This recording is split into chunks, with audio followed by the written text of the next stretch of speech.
નમસ્કાર દર્શક મિત્રો, બ્રેકિંગ ન્યૂઝમાં આપનું હાર્દિક સ્વાગત છે. આપ જોઈ રહ્યા છો ગુજરાત ન્યૂઝ 24. ભ્રષ્ટાચાર કૌભાંડમાં મિલીભગતનો જાણે ગુજરાતમાં કાયદેસરનો રાફડો ફાટ્યો હોય તેમ લાગે છે. આમ જનતા તો જાણે ડુંગળી બટાકા હોય તેમ, કોઈને પણ સરકારીને કે પડી જ નથી. મનુષ્યના જીવનની તો જાણે કોઈ કિંમત જ નથી. આ સંદર્ભે અપના કામ બનતા ભાડ મેં જાય જનતા એ સૂત્રને જાણે કે સ્વીકારી લેવાયું હોય તેવું લાગે છે.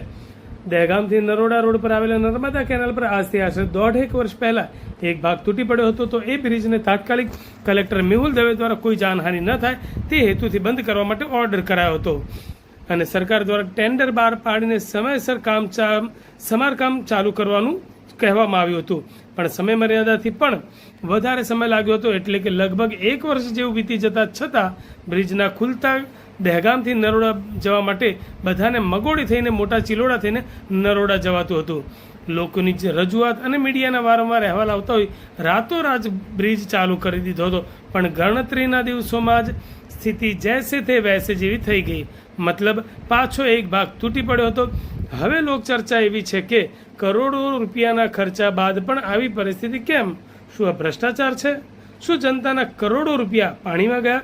શું જે સત્તાધીશો આમાં સામેલ હોય તેમની પર કોઈ કાર્યવાહી થશે કે પછી બીજા કેસોની જેમ જ આ કેસ પણ ઉડી જશે?